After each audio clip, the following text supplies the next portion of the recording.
Hi, my name is Hannah. Welcome back to Savage Reads. I'm excited to be filming a reading wrap-up today. It has been a minute. I have had visitors for quite a while. I had my mom and aunt come out and visit, and it was so fun. We got to go tour around and see a bunch of things, and we had a friend come earlier last month, and it has been a busy summer, and I don't tend to read a lot when I have guests. I'm just wanting to spend time with them, but I have managed to finish a few books and I'm excited to talk about them. I also want to give a quick update on my project that I've been working on. So the project is getting somewhere. I am running through green embroidery floss like nothing else. I just went and bought a whole handful of embroidery floss and I've used all of it. So I'm just going to fill in some of the flowers with the last few bits of embroidery floss that I have, and then I'm gonna have to go back to the store. But I've got I got the ridge lines done. I've got these trees. I put in some little like texture on the pathway. I tried to put in some fields up top. I've got some leaves and stuff starting in on this side, right? Have a few things on this edge.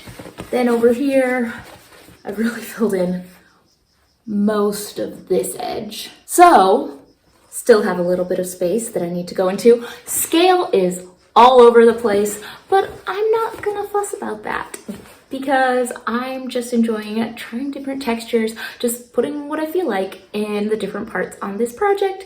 But for now, I would like to talk about some of the books, so let's just jump into that. The first book that I want to talk about was a recommendation from Sue Jackson, so I will make sure to link her channel down below, and I picked up The Reading List by Sarah Nisha Adams. This book is following a few different characters as they encounter a reading list, a list of books that they should read, and it just says just in case you need it, and they start reading through these books, and the book talks about how it brings them together and helps them through the difficult things in their lives. Now, was this anything so deep and so profound that I'm like, yes, everyone should read it? It was so important. Not really, but if you like reading, if you like public libraries, and you want just kind of a love letter to public libraries and classic books, I think that this can be a really fun book. I had a great time going through it. I thought some of the moments were really sweet with the old man who was trying to get into reading for the first time to connect with his wife who has passed, and the girl who is having trouble at home who works at the library. There's just these characters that are really endearing, and it was fun. So like 4 out of 5 stars, had a great time. Probably I'm gonna forget about it in about a week, but I still had a great time. Now, Melinda at A Web of Stories recommended the book Night Side of the River by Jeanette Winterson. This is a collection of ghost stories. And Melinda's recommended a few short story books that have been really great recently, but this one, I actually loved this book. It had a bunch of different ghost stories that I thought were really compelling and really interesting in the different ways that she approached ghost stories. There weren't very many that left me spooked or anything, but they had a lot of interesting ideas. I thought that there were some really great ghost stories that used technology and just explored grief and hauntings, and I thought that it was really nice. I enjoyed this one. Highly recommend if you like ghost stories and short stories. As always with this kind of book, there are some that are stronger than others, but I do think that all of them were pretty strong in this book. And so if you like that kind of thing, I think you would enjoy it. Now, Sue Jackson also recommended the book The Three by Sarah Lotz. This book is about 4 plane crashes that happen at the same time, and out of these, only 3 children survive. And what is wrong with these children? How did they survive? And how did their families move on? And it's kind of jumping between the children and the aftermath of this huge global event, and it's got a bit of this supernatural thriller kind of thread going through it. I thought that the premise was kind of interesting, but honestly, I just didn't love this book. I feel like there was a lot of setup that I was waiting for the payoff, the reveal at the end, and nothing really was revealed in a way that I thought was great.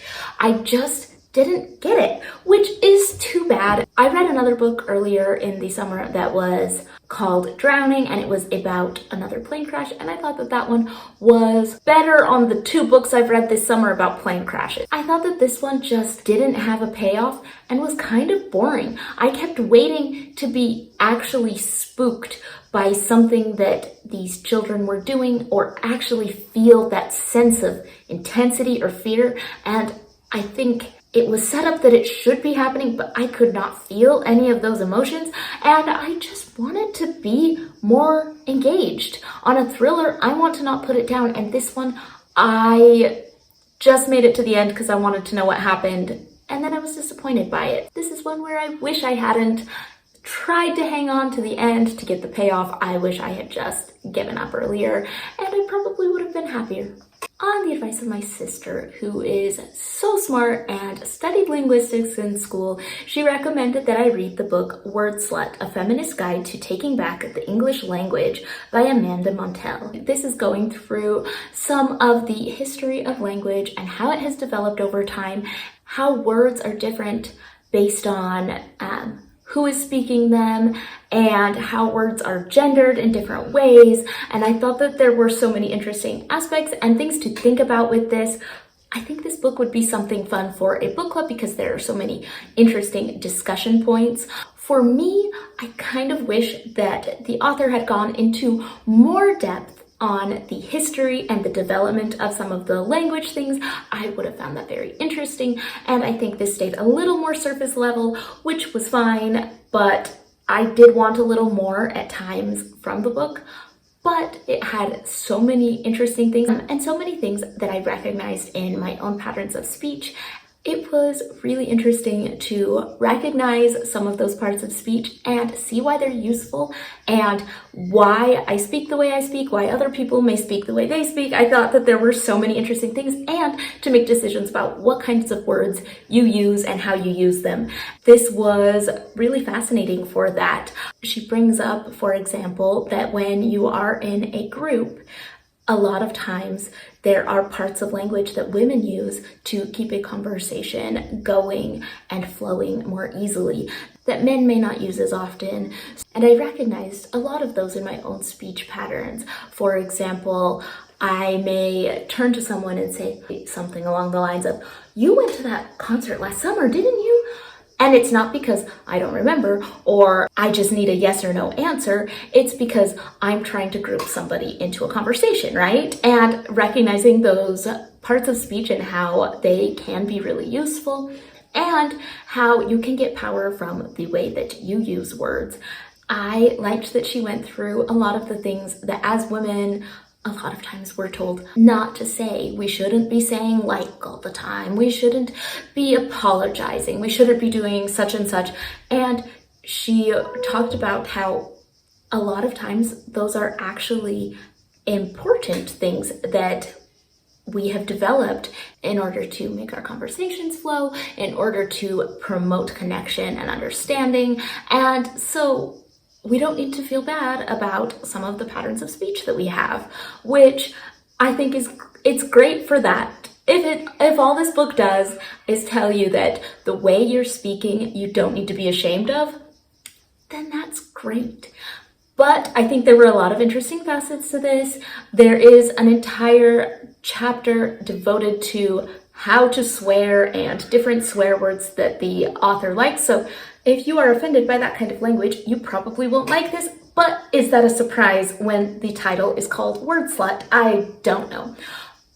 Overall, this book was really interesting, highly recommend, and I would be interested to read some more deep dives into linguistics. And so if you have any recommendations for books about this topic that maybe go a little deeper, let me know in the comments down below. And that is what I have read the past couple of weeks.